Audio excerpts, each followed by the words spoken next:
स्वागत है आपका। मैं विपिन शर्मा आज फिर से प्रस्तुत हूँ आपके सामने मॉर्निंग न्यूज सेशन में। इसमें दैनिक रोजगार से जुड़ी हुई जो खबरें होती हैं वो हम एक एक करके आपके सामने लाते हैं, जो आपके विद्यार्थी जीवन और अभ्यर्थी जीवन को कहीं ना कहीं प्रभावित करती हैं।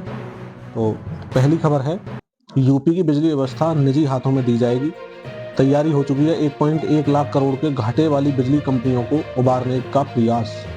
लगातार घाटे में चल रही प्रदेश की बिजली वितरण कंपनियों को फिर निजी हाथों में दिए जाने की खबर है। उत्तर प्रदेश से सोमवार को बिजली कंपनियों की वित्तीय स्थिति पर हुई समीक्षा बैठक में उत्तर प्रदेश पावर कारपोरेशन के चेयरमैन और सभी बिजली वितरण कंपनियों के प्रबंध निदेशक ने सहमति जताई। ऐसे क्षेत्र जहां घाटा अधिक है वहां सहभागिता के आधार पर निजी क्षेत्र को जोड़कर सुधार किया जा सकता है।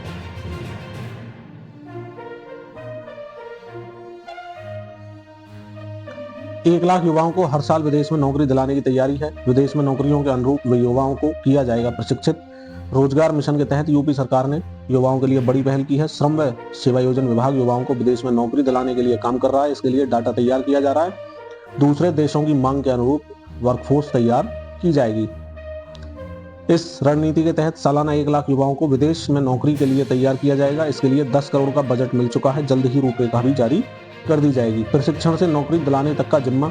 मिशन के तहत यूपी सरकार सालाना 1 लाख युवाओं को विदेश में नौकरी के लिए तैयार करेगी। उन्हें सिर्फ प्रशिक्षित ही नहीं किया जाएगा बल्कि वैकेंसी पता करने के लिए जॉब दिलवाने तक का जिम्मा भी उठाया जाएगा। कोई अंतर्राष्ट्रीय कंपनी भारत आकर प्लेसमेंट नहीं करेगी बल्कि यहाँ से रोजगार मिशन के तहत खुद संपर्क किया जाएगा।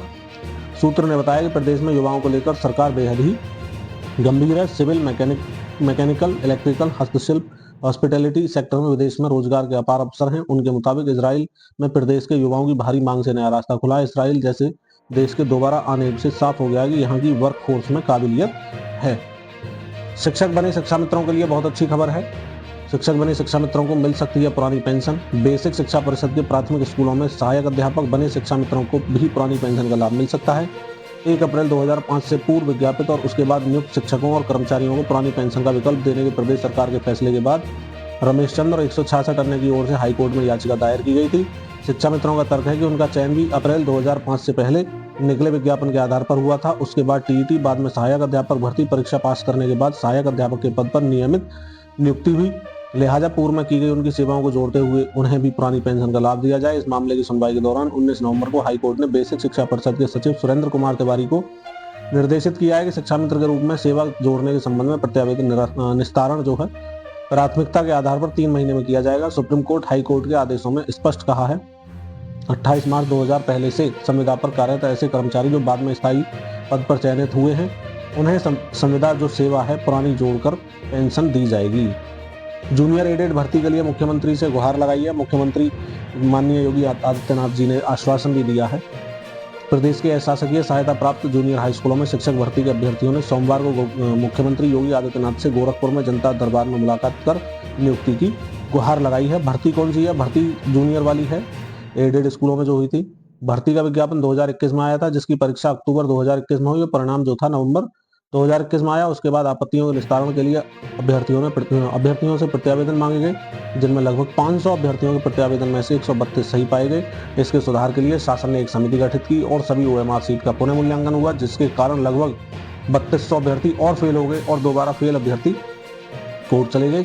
हाईकोर्ट ने 15 फरवरी 2024 को सभी याचिकाएं खारिज करते हुए भर्ती का मार्ग प्रशस्त कर दिया, किंतु अधिकारियों की लापरवाही के कारण आरक्षण की जो विसंगतियां हैं अभी तक दूर नहीं हो पा रही हैं। जूनियर एडेड शिक्षक भर्ती संघ समिति के प्रदेश अध्यक्ष नागेंद्र पांडे ने बताया कि 4 बार रिमाइंडर के बावजूद भर्ती रुकी हुई है। भर्ती परीक्षाओं के लिए केंद्रों की सूची ऑनलाइन होगी। खबर है, राज्य सरकार भर्ती परीक्षाओं को पूरी तरह से पारदर्शी और गड़बड़ी मुक्त बनाने के लिए केंद्रों की सूची ऑनलाइन कराने जा रही है। प्रदेश के यानी उत्तर प्रदेश के सरकारी सहायता प्राप्त और विद्यालयों व इंजीनियरिंग कॉलेजों को परीक्षा केंद्र जो है बनाने की सूची में रखा जाएगा। प्रदेश स्तर पर इसकी सूची तैयार करते हुए मानव संपदा पोर्टल पर ऑनलाइन किया जाएगा, जिससे जरूरत के आधार पर आयोग और बोर्ड इसका इस्तेमाल कर सकेंगे। मुख्य सचिव मनोज कुमार सिंह की देखरेख में इसे कराया जा रहा है।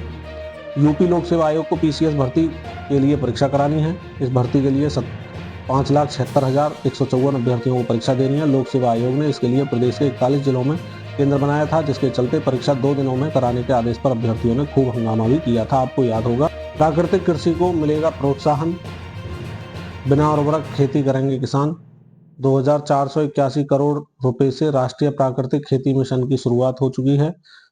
कैबिनेट ने सोमवार को किसानों के हितों में बड़ा फैसला करते हुए राष्ट्रीय प्राकृतिक खेती मिशन को हरी झंडी दे दी है। इसके लिए कुल 2481 करोड़ रुपए की मंजूरी दी गई है। सरकार का लक्ष्य 1 करोड़ किसानों को प्राकृतिक खेती बिना उर्वरक के लिए प्रेरित करना है। योजना से मिट्टी की सेहत सुधरेगी और खेती की लागत में भी कमी आएगी। टिकाऊ खेती का माहौल भी तैयार होगा।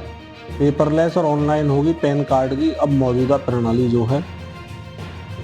आर्थिक मामलों की मंत्रिमंडलीय समिति ने आयकर विभाग की पैन 2.0 परियोजना को मंजूरी दे दी है। इस परियोजना पर 1435 करोड़ रुपए खर्च किए जाएंगे। अश्विनी वैष्णव ने कहा, पैन कार्ड जिंदगी का एक हिस्सा है या मध्यम वर्गीय छोटे कारोबारी सभी के लिए महत्वपूर्ण है। पैन 2.0 परियोजना के तहत मौजूदा प्रणाली को अपग्रेड किया जाएगा। यह पेपरलेस और ऑनलाइन रहेगा। व्यापार जगत की तरफ से बहुत ज़्यादा मांग हो रही थी, क्या 3-4 अलग अलग सामान्य व्यवसाय पहचानकर्ता की जगह कोई एक आइडेंटिफायर हो सकता है। इसे देखते हुए पैन 10 आदि को एकीकृत किया जाएगा। सेवानिवृत्त केंद्रीय सशस्त्र पुलिस बल और राजपत्रित अधिकारी करेंगे परीक्षाओं की निगरानी। अब परीक्षा केंद्र के गेट पर सत्यापन व जांच भी शामिल हो जाएगी। नेशनल टेस्टिंग एजेंसी एनटीए की राष्ट्रीय दाखिला प्रवेश प्रक्रियाओं की शुचिता बनाए रखने के लिए अब सेवानिवृत्त केंद्रीय सशस्त्र पुलिस बल के अधिकारी और राजपत्रित अधिकारी जो होंगे वो पर्यवेक्षक होंगे और शैक्षणिक सत्र 2025-26 के लिए परीक्षाओं को पारदर्शी और भरोसेमंद बनाए जाने के लिए पर्यवेक्षकों की जिम्मेदारी तय की गई है। बुजुर्ग पेंशन योजना के लिए आवेदन दिल्ली सरकार की तरफ से है। आम आदमी पार्टी के संयोजक अरविंद केजरीवाल ने सोमवार को पार्टी मुख्यालय में मुख्यमंत्री आतिशी और कैबिनेट मंत्री सौरभ भारद्वाज के साथ प्रेस वार्ता कर वृद्धावस्था पेंशन की जानकारी दी। बताया कि आवेदन करने के लिए पोर्टल चालू हो गया है। तो पेंशन लेने के लिए निर्धारित पात्रता क्या है? आयु 60 वर्ष या इससे अधिक हो। प्रार्थी आवेदन करने से पूर्व दिल्ली का कम से कम 5 वर्ष का निवासी हो। परिवार की आय जो है आपके सामने दिखा रहे हैं, 1 लाख रुपए वार्षिक से अधिक ना हो। आधार नंबर आवेदन करने के लिए अनिवार्य है। प्रार्थी के पास किसी भी बैंक में एकल संचालित खाता हो जो कि आधार से जुड़ा हो। प्रार्थी अन्य किसी संस्था से पेंशन प्राप्त ना कर रहा हो।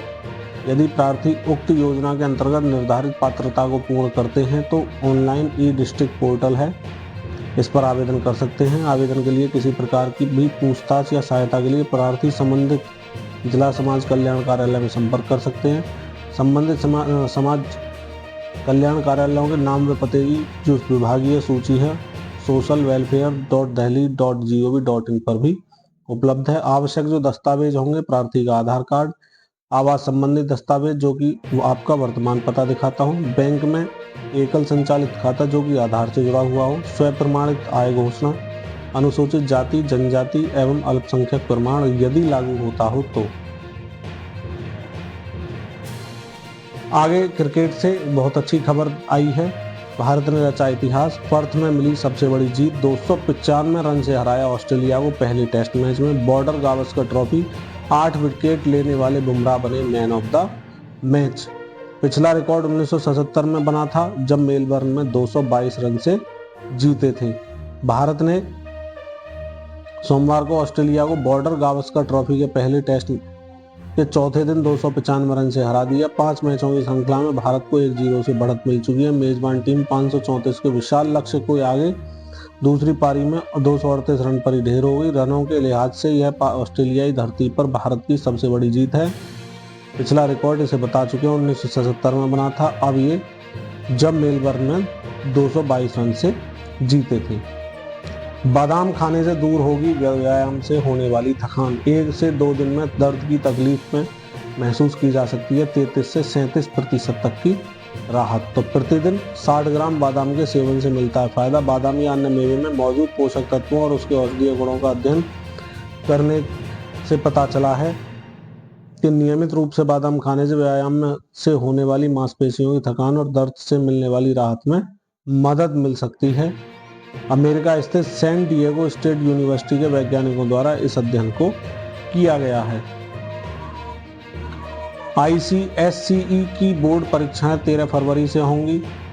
Council of the Indian school certificate examination board ने 10वीं 12वीं 2025 परीक्षा का कार्यक्रम तिथिवार और विषयवार जारी कर दिया। 12वीं की बोर्ड परीक्षा 13 फरवरी से, तो 10वीं की बोर्ड परीक्षा 18 फरवरी से होंगी। 12वीं की परीक्षा 5 अप्रैल तक चलेंगी। वहीं 10वीं की जो परीक्षाएं वो 27 मार्च को खत्म होंगी। बोर्ड ने कहा परिणाम मई में जारी होना संभावित है। इसी के साथ आज का न्यूज़ सेशन यही समाप्त होता है। मिलते हैं नई खबरों में नई वीडियो के साथ। अगर आपको इस तरह का हमारा सेशन पसंद आ रहा है तो वीडियो लाइक करके जाएं, चैनल को सब्सक्राइब कर लें, जिससे कि आने वाले टाइम में सारी खबरें आप तक पहुंचती रहें। इसी के साथ जय हिंद, जय भारत, वंदे मातरम।